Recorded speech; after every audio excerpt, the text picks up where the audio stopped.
Hello दोस्तों। अगर आप भी स्टॉक मार्केट में करियर बनाना चाहते हैं as a full time trader, तो खास आपके लिए हाजिर है ये गोल्डन ईगल स्ट्रेटजी, जिसे आप अपनी ट्रेडिंग में आजमा कर फाइनेंशियली फ्री हो सकते हैं। इसलिए दोस्तों, वीडियो को स्किप किए बिना लास्ट तक ज़रूर देखें। आइए करते हैं वीडियो की शुरुआत। पहले मैं आपको बता दूं कि प्राइस हमेशा एक ट्रेंड में मूव करता है, चाहे ट्रेंड अप ट्रेंड हो या डाउन ट्रेंड। जैसे अब आप देख रहे होंगे आपके सामने जो ये स्टॉक है, ये एक अप ट्रेंड का स्टॉक है। बीच बीच में ये करेक्शन करता हुआ अपने ट्रेंड को कंटिन्यू रखा है। अब ट्रेंड में दो चीज़ें होती हैं, एक एक्सपेंशन और एक कॉन्ट्रैक्शन। वो मैं आपको चार्ट में दिखा देता हूँ कि एक्सपेंशन और कॉन्ट्रैक्शन किसे कहते हैं। आप देख रहे होंगे आपके सामने जो चार्ट खुला है, ये प्राइस यहाँ पे क्या था, एक कॉन्ट्रैक्शन में था। जब इसने यहाँ से ब्रेक किया, एक एक्सपेंशन हमें देखने को मिला। उसके बाद फिर कॉन्ट्रैक्शन में गया और उसके बाद में फिर एक एक्सपेंशन हमें देखने को मिला। आपने मीन डेविएशन और रिवर्जन के बारे में तो सुना होगा। होता क्या है कि प्राइस जब भी किसी भी तरफ मूव करता है तो वो अपनी मीन से दूर चला जाता है, उसी को डेविएशन बोलते हैं। अब या तो मीन को प्राइस के पास आना होगा या फिर प्राइस को मीन के पास आना होगा, उसी को रिवर्जन या डेविएशन कहते हैं। प्राइस जब मीन के पास आए तो उसे प्राइस वाइज करेक्शन कहते हैं, और मीन जब प्राइस के पास आए तो उसे टाइम वाइज करेक्शन कहते हैं। अब आपको इतना तो समझ में आ गया होगा कि करेक्शन दो प्रकार की होती है, एक प्राइस वाइज करेक्शन और दूसरी टाइम वाइज करेक्शन। अब मैं आपको बता दूं कि किसी भी स्टॉक्स व इंडेक्स में एक बड़ा व फास्ट मूवमेंट तभी आता है जब ये दोनों करेक्शन, प्राइस वाइज करेक्शन और टाइम वाइज करेक्शन कंप्लीट हो जाए। जो मैं आपको एक एग्जांपल के थ्रू समझा देता हूँ। मान लीजिए कि आप और आपका एक दोस्त नाइट क्लब पार्टी में बैठे बियर पी रहे हैं।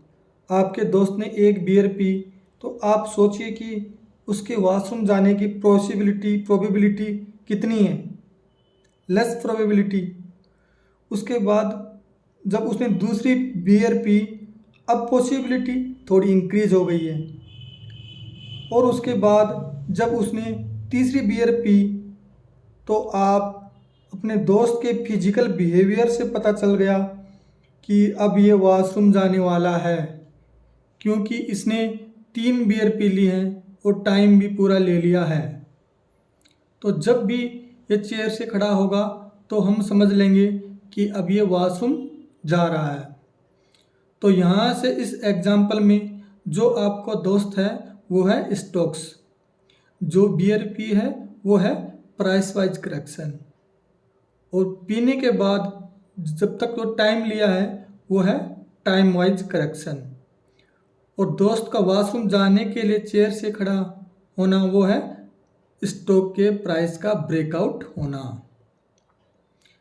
हमें उसको वहीं पर कैच करना है, वो हमारा एंट्री पॉइंट होगा, जो मैं आपको आगे के एग्जाम्पल में समझा दूंगा। अब मैं आपको कुछ चार्ट दिखा देता हूँ। जैसे आपके सामने रेमंड का चार्ट है, टाइम फ्रेम 2 आवर, एक एक्सपेंशन, कॉन्ट्रैक्शन, प्राइस और मेन को यहाँ पे एक जगह इकट्ठे किया और यहाँ से ये ब्रेकआउट, उसके बाद में ये मूव। ये रिलायंस का चार्ट है, time frame daily, expansion, contraction, breakout, expansion. CCL time frame weekly, expansion, contraction, यहाँ से ब्रेकआउट, एक्सपेंशन।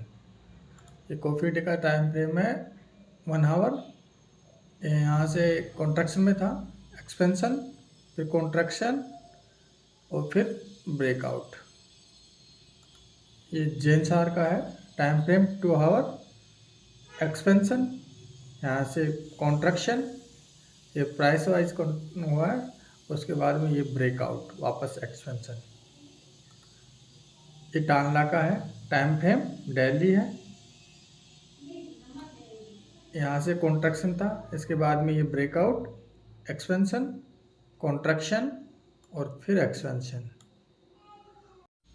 अब करेक्शन को मेजर करने के लिए हम Fibonacci retracement, Bollinger band, RSI divergence का यूज करेंगे। और देखेंगे कि किसी अन्य टाइम फ्रेम की मीन भी वहाँ आ रही होगी, जो मैं आपको चार्ट पर दिखा देता हूँ। अब आपके सामने ये निफ्टी 50 का चार्ट है। आप देख रहे होंगे कि डेली टाइम फ्रेम में है। जब इसने लास्ट टाइम जो करेक्शन की थी 14,133, उसके बाद में उसने एक एक्सपेंशन दिया था, उसके बाद में ये करेक्शन में आया। तो आप यहाँ पे देखेंगे ये 61.8% करेक्शन इसने किया है। 61% करेक्शन करने के बाद में ये ऊपर चला गया। तो ये फिबोनाची रिट्रेसमेंट लगा के हमें देखना है। और हम यहाँ पे देख भी रहे होंगे कि एक ये लाइन जो आप देखेंगे पीछे से, ये वीकली लाइन है, वो बहुत अच्छा सपोर्ट है इस निफ्टी 50 का, और उसको ये रेस्पेक्ट भी कर रहा है। अब हम देखेंगे कि नेक्स्ट टाइम फ्रेम की कोई ईएमए वहाँ पे आ रही होगी। तो हमने वीकली टाइम फ्रेम का चार्ट लगाया और यहाँ पे देखा कि इसी लाइन के पास में हमारी 100 ईएमए, वीकली की 100 ईएमए आप देख रहे हो, वो है यहीं पे 62% रिट्रेसमेंट है। यहाँ पे वीकली की लाइन आ रही है, यहाँ पे नेक्स्ट टाइम फ्रेम की 100 ईएमए यहाँ आ रही है। तो मैं आपको बता दूं कि निफ्टी 50 का बहुत अच्छा सपोर्ट है, इसको ब्रेक करना इतना इजी नहीं है। और मैं आपको नेक्स्ट निफ्टी 50 कितना नीचे आ सकता है वो भी मैं आपको बता दूं।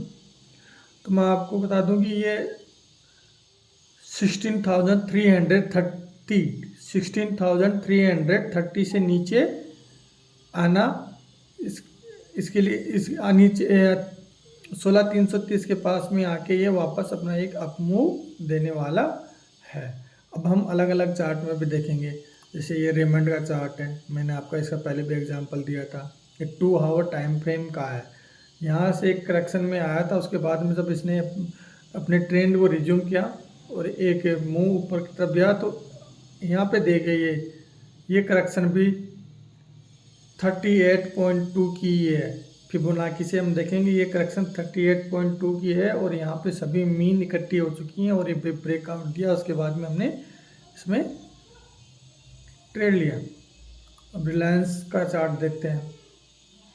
रिलायंस में आप देखोगे एक एक्सपेंशन के बाद में कॉन्ट्रैक्शन में आया, तो यहाँ से यहाँ तक जो इसने एक्सपेंशन दिया उसकी रिट्रेसमेंट कितनी होनी चाहिए वो आप खुद अपने देख लीजिए। ये 61.8% की रिट्रेसमेंट किया और उसके बाद में वापस अपने ट्रेंड को रिज्यूम किया। तो वो मैं बता रहा हूँ दोस्तों कि करेक्शन को मेज़र करने के लिए फिबोनाची रिट्रेसमेंट, कोई ट्रेंड लाइन, कोई मूविंग एवरेज, वहाँ पे ये सभी 5-6 हमें हेल्प करेंगी ये सब चीज़ें। जैसे हम सीसीएल का देखते हैं। सीसीएल में देखिए यहाँ से करेक्शन में आने के बाद में जब इसने अपना ट्रेंड को रिज्यूम किया और यहाँ तक एक एक्सपेंशन दिया, उसका 61.8% यहीं आ रहा है। ये यहाँ से जब अपना एक्सपेंशन किया उसका 61.8% यहीं आ रहा है। जब इसने यहाँ से ब्रेकआउट दिया सभी मेन को, तो ये एक ट्रेड यहाँ पे हमारा बनता है। आपको दिखा दूँ जेनसारटेक, ये हर टाइम फ्रेम में काम करते हैं। देखो यहाँ से एक एक्सपेंशन डाउन साइड में आया, तो हमने इसको मेज़र करने के लिए हमने देखा कि 38.2 के पास में आके ये हमारी 200 EM में, और इसके बाद में ये इसका स्ट्रक्चर का ब्रेकआउट और एक फिर अपना एक्सपेंशन डाउन साइड की तरफ में। अब दोस्तों मैं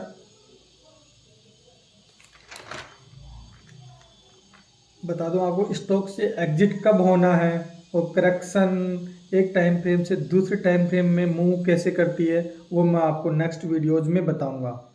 दोस्तों अगर आप स्टॉक मार्केट से अगर 5% मंथली अर्न भी करते हैं, तो वो नेक्स्ट 10 ईयर्स में आप कितना अर्न करेंगे वो मैं आपको इस चार्ट के जरिए समझाता हूँ। देखिए कंपाउंड इंटरेस्ट का चार्ट है। अगर आप 1 लाख इन्वेस्ट करते हैं और मंथली 5%, ओनली 5% अर्न करते हैं, तो वो 1 ईयर में 1,79,786, 5 ईयर्स में 18,73,228 और 10 ईयर्स में 3,37,69,942। ऐसे ही अगर आप 5 लाख के साथ इन्वेस्टमेंट के साथ में आप ट्रेड करते हैं और मंथली 5% ही इनकम करते हैं, तो वो 10 ईयर्स में 16 करोड़ 88,49,008 रुपीज़ बनता है।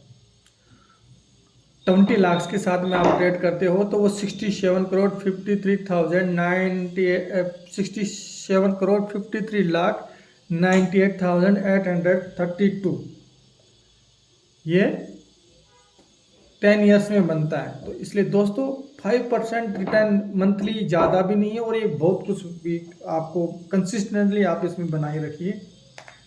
इसलिए दोस्तों मेरी आपसे रिक्वेस्ट है, चैनल को अभी सब्सक्राइब करें, इन वीडियो को अधिक से अधिक शेयर करें, ताकि जिन दोस्तों को शेयर मार्केट में काफ़ी लॉस हो चुका है या फिर कोई नया दोस्त स्टॉक मार्केट में कैरियर बनाना चाहता है उसको एक राइट पाथ मिल सके।